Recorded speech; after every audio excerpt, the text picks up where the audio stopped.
RCF.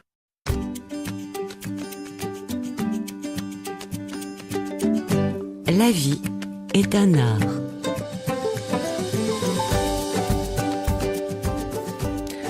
Continuons avec vous, Françoise Keller, nos émissions sur l'art de communiquer.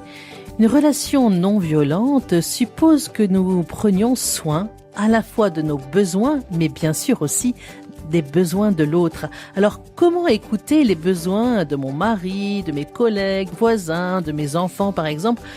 Comment faire ? C'est pas si simple que ça. Alors, dans votre livre « Pratiquer la communication non violente », vous parlez de l'écoute empathique.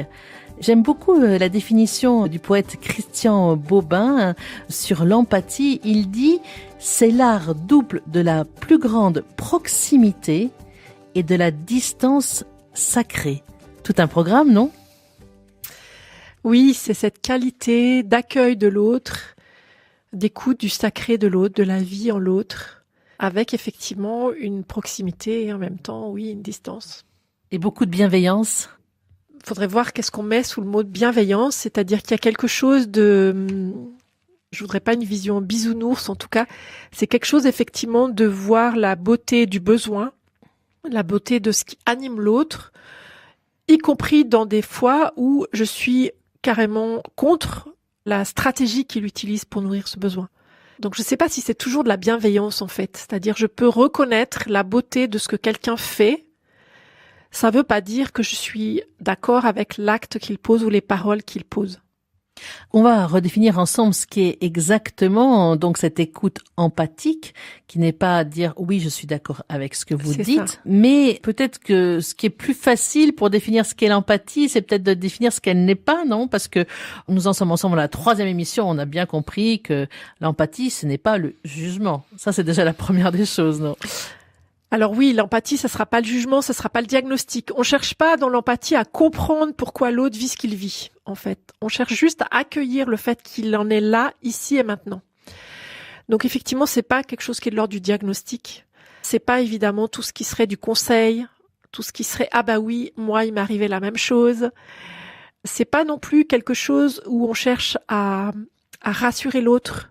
Oui, c'est difficile pour toi en ce moment, mais t'inquiète pas, ça va s'arranger. L'empathie, c'est vraiment essayer d'écouter ici et maintenant dans quelle énergie est l'autre, qu'est-ce qui est précieux chez lui, qu'est-ce qui est vivant chez lui en termes d'énergie, en termes de présence, pour juste être avec. Je vais vous donner un exemple qui est très simple. C'est une personne qui travaillait dans une école primaire avec les enfants. Et la façon dont on a un enfant, par exemple, qui tombe, qui se fait mal et qui pleure, eh bien, on va pas lui dire allez, c'est rien et on passe à autre chose. C'est déjà écouter le fait qu'il soit tombé et qu'il ait mal. Oui, je crois que moi, c'est une des premières fois dans ma vie où j'ai finalement touché de près la CNV, même si l'éducatrice m'a pas parlé de CNV à ce moment-là. Effectivement, c'était une crèche parentale et j'avais mis un de mes enfants et l'éducatrice nous dit, voilà, quand l'enfant tombe, quelle est votre réaction ? Et moi, la réaction générale, c'était effectivement de prendre l'enfant, lui dire, regarde, c'est pas grave, ouf, on va souffler sur dessus. Donc, finalement, ma réaction, c'était de minimiser ce que vivait l'enfant. Ou de détourner l'attention. De détourner, ou de passer à autre chose, voilà. Elle m'a fait prendre conscience que l'enfant, il avait d'abord besoin d'être accueilli. Et il avait besoin de recevoir de l'empathie. C'est-à-dire juste, est-ce que tu pleures parce que tu as eu peur ? Ou est-ce que tu pleures parce que tu as mal ? Ou est-ce que tu pleures parce que tu veux juste un peu d'attention sur ce que tu viens de vivre ? Et la magie pour moi, c'est que quand on fait ça, en fait, en général, le pleur s'arrête immédiatement.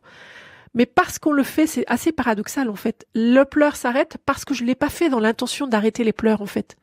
C'est juste que notre première soif à tout être humain, c'est d'être juste entendu.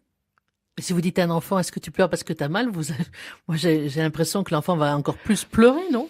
Oui, j'ai mal et ça y est, c'est parti. Et ben des fois oui et des fois non. C'est très étonnant de voir que si je nomme le besoin, c'est-à-dire voilà, est-ce que tu as besoin d'être entendu dans le fait que tu as mal ? Ça peut suffire. Voilà. Et parfois pas, parfois il va exprimer. Mais il y a quelque chose est très étonnant de voir que c'est une expérience que je fais souvent dans les supermarchés. Supermarché, pour moi, c'est un lieu génial parce qu'il y a toujours des tensions. Quand c'est pas soi qui sont concernés, c'est beaucoup plus facile.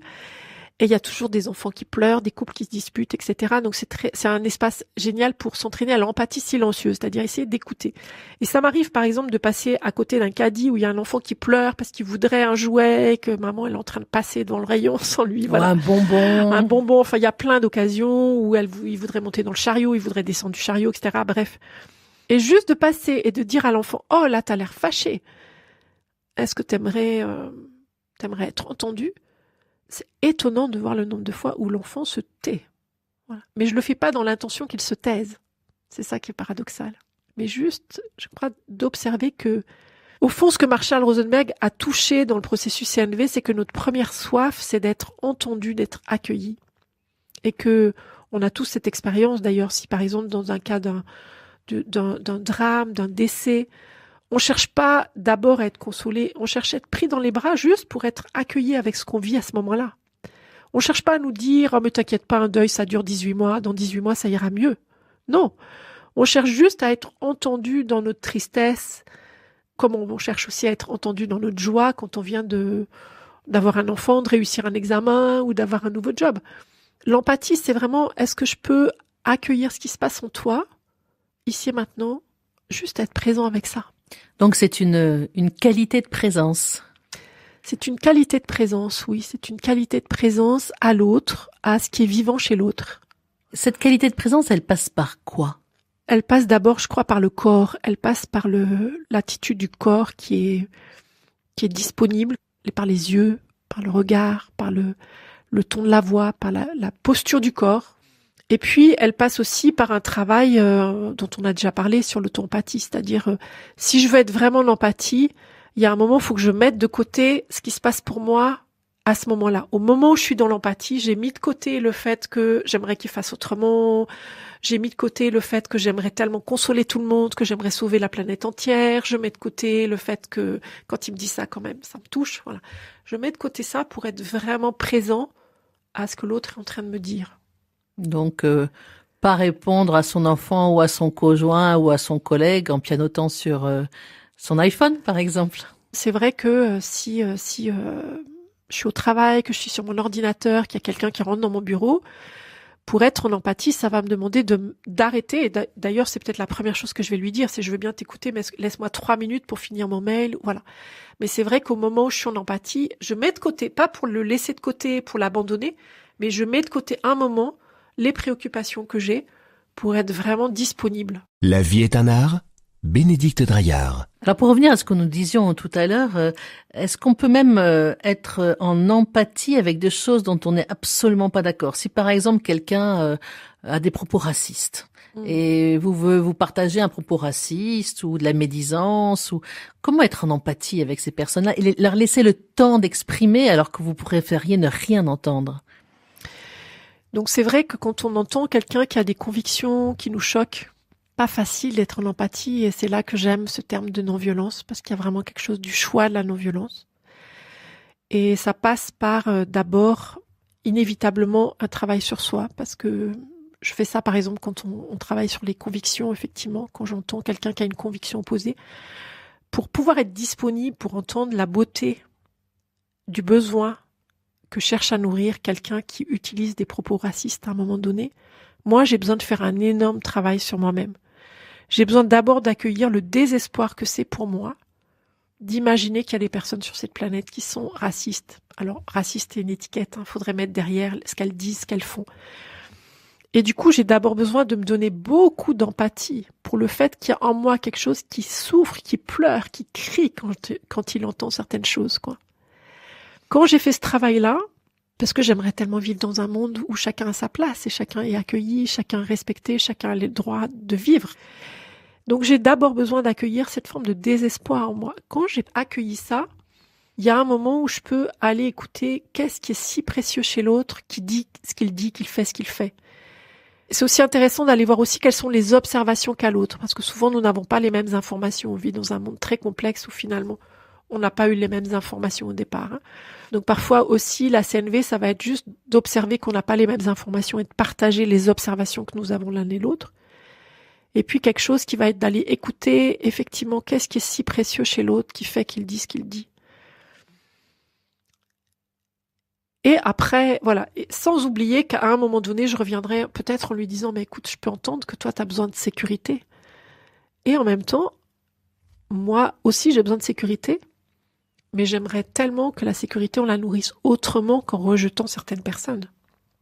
Voilà. En plus, moi, j'aurais envie de dire, pour moi, c'est une stratégie qui peut être tragique au sens où je suis pas sûre que ce soit une stratégie qui va effectivement nourrir dans la durée le besoin de sécurité. Ah, qu'est-ce que c'est la différence entre, en fait, l'empathie et la sympathie? Alors effectivement, c'est une différence importante. Dans l'empathie, j'essaye d'être présent à ce que vit l'autre, mais je me confonds pas avec lui. Pour moi, il y a une définition qui est clé, c'est la définition de Carl Rogers, en fait, qui est l'empathie, c'est sentir ce que l'autre sent, comme si j'étais lui, tout en sachant que je ne suis pas lui. Donc si je donne de l'empathie, par exemple, à un collègue de travail qui est complètement choqué par quelque chose. Voilà, je vais prendre un exemple. Supposons que je sois aide-soignante, que je travaille dans un hôpital et que je veux écouter avec empathie une collègue qui est vraiment choquée parce qu'elle trouve qu'on a de moins en moins les moyens de prendre soin des patients. Il y a une partie de moi qui est d'accord avec elle, donc qui va avoir tendance à être en sympathie. Et si je fais ça, je vais plus être dans l'empathie. Donc il y a un moment où je vais mettre de côté ce que ça me fait, parce qu'en fait j'ai le même point de vue qu'elle, moi aussi je suis agacée, moi aussi je suis en colère, moi aussi je suis énervée, etc. Je mets ça de côté pour aller écouter qu'est-ce qui est si précieux pour elle et aller accueillir avec empathie le fait qu'elle aimerait tellement prendre soin de chaque patient, qu'elle aimerait tellement pouvoir être confiante dans la manière dont elle travaille, qu'elle voudrait tellement cultiver l'estime de soi et que c'est difficile de cultiver l'estime de soi quand on est en conflit intérieur. En fait, on fait des choses puis il y a une partie de nous qui trouve que la manière dont on le fait, c'est pas bien. Voilà. Mais ça me demande un travail d'aller mettre de côté ce qui peut se passer. Voilà. Ou peut-être qu'à certains moments, je vais être agacée quand j'entends quelqu'un parce que je trouve que quand même il pourrait se prendre un peu en charge, il est triste, mais est-ce qu'il se rend compte qu'il y a des gens qui sont bien plus malheureux? Voilà. Et donc, effectivement, l'empathie, ça demande un travail de conscience que là, je suis en empathie, je suis en train d'écouter. Et puis là, en fait, je suis plus en empathie parce qu'en fait, il se passe quelque chose dans moi que j'ai besoin d'accueillir. Et après, je reviens dans l'empathie.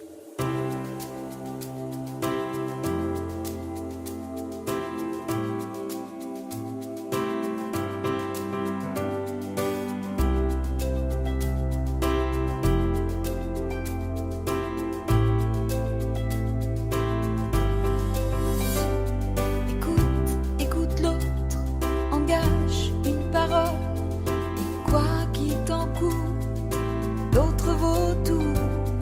Écoute,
RCF, la vie est un art. Françoise Keller, nous avons parlé donc ensemble de la communication non violente, d'abord d'être bienveillant vis-à-vis de soi-même, d'avoir une auto-empathie, après comment pouvoir s'exprimer, et puis nous venons de voir comment écouter. Alors ce sont bien sûr pas des injonctions, ce sont juste un partage sur ce qu'ont vécu certains et qui proposent à d'autres. Le il faut, ce serait revenir à des exigences, c'est pas ça qu'on veut. Je crois que c'est développer notre capacité de choix en fait.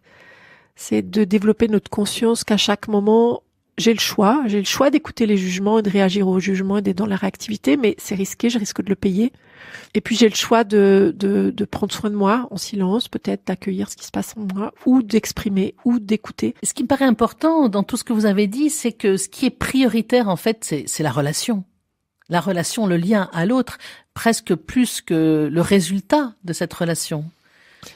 Alors c'est vrai que le fond du processus CNV, c'est cette confiance que nous sommes des êtres vivants, nous sommes des êtres humains qui sont appelés à la vie.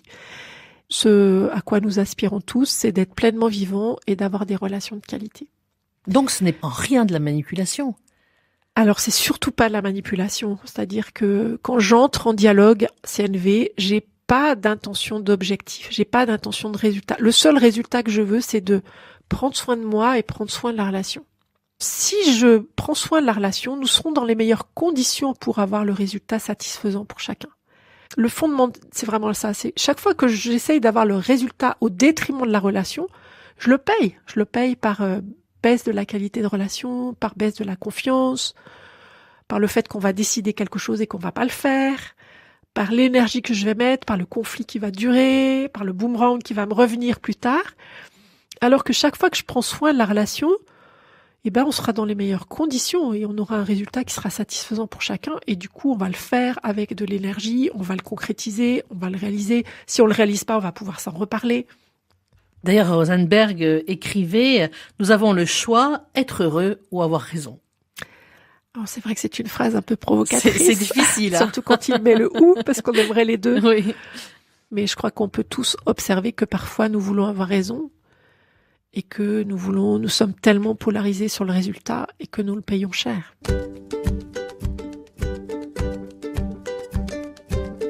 Avec votre expérience déjà de plusieurs années de la communication non violente, quels sont les fruits que vous avez vus spécialement pour les personnes qui essaient de pratiquer ce style de communication authentique? Le premier fruit que je dirais, c'est si je regarde ma vie personnelle, c'est beaucoup d'économie d'énergie. De l'économie d'énergie. Je crois que c'est la première chose. Moi, ça m'a rendu la vie beaucoup plus simple. C'est-à-dire que, au lieu de m'épuiser à vouloir que les autres devinent mes besoins et fassent ce que je veux, comme je l'ai imaginé, je me suis rendu compte que chaque fois que j'exprimais mes besoins, d'abord, j'avais beaucoup plus de créativité, que j'avais beaucoup plus de facilité à prendre soin de mes besoins, que mes demandes étaient beaucoup plus facilement entendues et que je gagnais beaucoup de temps et beaucoup d'énergie. L'autre chose, effectivement, c'est la créativité. Je me rends compte que quand on écoute nos besoins respectifs, on a des solutions auxquelles on n'avait pas pensé, qui sont beaucoup plus créatives et comme quoi, plus durables. Par exemple, une équipe qui a une réunion de service toutes les semaines, et il y en a qui râlent parce qu'ils trouvent que cette réunion de service, elle sert à rien. Et que quand ils vont écouter quels sont les besoins qui sont nourris par le fait d'avoir cette réunion de service, et quels sont les besoins qui sont pas nourris par les réunions de service, peut-être qu'ils vont trouver un format différent de réunion, ou peut-être qu'il y a des moments où ils sont tous ensemble et des moments où ils sont pas tous ensemble, ou peut-être par petits groupes. Et que du coup, la forme de la réunion va peut-être être complètement différente. Donc, force de proposition, alors. Oui, la demande va conduire à des propositions. C'est-à-dire, est-ce qu'on peut imaginer une forme de réunion où, en début de réunion, on regarde qui est intéressé par quel sujet, et en fonction des sujets, des moments on est tous là, des moments on n'est pas tous là, et du moment où c'est OK qu'il y en ait un qui se mette dans un coin pour travailler sur son ordinateur parce qu'il n'est pas concerné par le sujet, on va avoir beaucoup plus de souplesse et d'innovation que de faire les choses juste parce qu'il faut qu'on soit tous là, parce qu'on doit tous être là, parce que c'est comme ça que c'est bien. Ça doit aussi sûrement provoquer une certaine ouverture de soi, cette façon de faire, parce qu'il y a une relation qui est forte, il y a une empathie, donc on doit sortir un peu de ses certitudes. Oui, merci de dire ça. Merci de dire ça, parce que je me rends compte que plus je fais de la CNV, plus je rencontre des gens passionnants, en fait. C'est-à-dire que, au fond, chacun a une histoire passionnante à raconter. Oui, j'ai l'impression de rencontrer des gens qui ont une qualité d'être, qui ont une qualité qui est à chaque fois bouleversante et magnifique. La vie est un art. Bénédicte Draillard. Françoise Keller, je vais vous poser une question peut-être un petit peu difficile, mais est-ce que vraiment vos proches, votre mari, vos enfants sont heureux que vous fassiez de la communication non violente? Est-ce que ça les agace pas un petit peu, que vous soyez tout le temps en train de partager vos besoins? Alors, il serait mieux placé que moi pour y répondre, mais je crois que on pourrait dire, j'ai fait 2 erreurs au début. La première erreur, c'est que j'utilisais beaucoup les mots de sentiments et besoins, donc je faisais mes gammes avec mon conjoint, avec mes enfants, et qu'ils supportaient pas en fait ce vocabulaire. Et j'ai appris que mes proches ne sont pas un moyen pour apprendre. Et que chaque fois qu'ils ont eu l'impression que j'utilisais la relation pour apprendre, évidemment, ça passait pas. Et je les remercie beaucoup de m'avoir aidé à voir que, voilà, l'autre n'est pas un moyen pour apprendre, n'est pas un moyen pour nourrir ma confiance. Donc ça, c'est la première chose. La deuxième erreur que j'ai faite, erreur entre guillemets, parce que l'erreur est vue comme quelque chose de positif, c'est quelque chose que j'apprends. L'autre erreur, c'est que j'ai trop communiqué au début sur mes besoins pas satisfaits et mes sentiments désagréables. Et en fait, c'est juste insupportable. Un débutant CNV qui vient toujours vous voir pour parler de ses sentiments désagréables et ses besoins pas nourris, effectivement, dès que vous commencez à voir qu'il parle de ses sentiments, vous dites « Ok, il va encore arriver avec ses sentiments désagréables, ses besoins pas nourris ». En plus, le débutant, parfois, il a quand même envie de parler de ses sentiments et de ses besoins pour que l'autre fasse ce qu'il veut. Donc, notre intention est pas toujours aussi claire au début. Et du coup, ça, c'est juste insupportable, en fait. Effectivement, je me suis rendu compte que j'avais un travail à faire sur l'intention, c'est-à-dire est-ce que vraiment quand je vais parler à l'autre, c'est pour lui faire le cadeau de mon besoin ou est-ce que c'est pour quand même quelque part qu'il culpabilise? Et puis l'autre chose, c'est effectivement me dire mais si je vais voir l'autre que quand ça va pas, c'est juste pas possible quoi. Donc c'est aussi comment je prends soin de parler avec l'autre quand mes sentiments sont agréables et quand mes besoins sont satisfaits. Et là, j'ai pas de demande. C'est-à-dire, je vais pas dire à la personne, écoute, quand tu fais ça, je suis contente parce que mon besoin de coopération il est nourri. Est-ce que tu pourrais le faire encore? Non. C'est, écoute, je réalise que quand tu débarrasses la table sans que je te l'ai demandé, c'est vraiment joyeux pour moi. Ça nourrit mon besoin de coopération. Et je te remercie. Ça te fait quoi quand je te dis ça? Et ça, c'est bien accueilli? Oui et non, notamment au milieu professionnel, je me rends compte que parfois quand je fais ça, les gens me disent mais enfin, je suis quand même payé pour ça, donc tu vas pas me remercier, et que ça demande un petit peu d'apprivoiser que ok, t'es payé pour ça, mais moi j'ai envie de te remercier parce que voilà, quand je vois que tu as fabriqué la chaise sur laquelle je suis assis, j'apprécie vraiment d'avoir des gens qui ont pensé à concevoir, à construire, à fabriquer, à expédier, voilà, cette chaise, etc. Et même si tu es payé pour ça, j'ai vraiment envie de te remercier. Alors ça demande des fois un peu d'apprivoisement. Un grand merci. Je rappelle donc un de vos livres, parce que vous avez écrit plusieurs livres, mais un de vos livres vraiment pour comprendre et connaître et surtout pratiquer la communication non violente. Donc pratiquer la communication non violente aux éditions Interéditions. Et je rappelle le sous-titre « Passeport pour un monde où l'on ose se parler en sachant comment le dire ».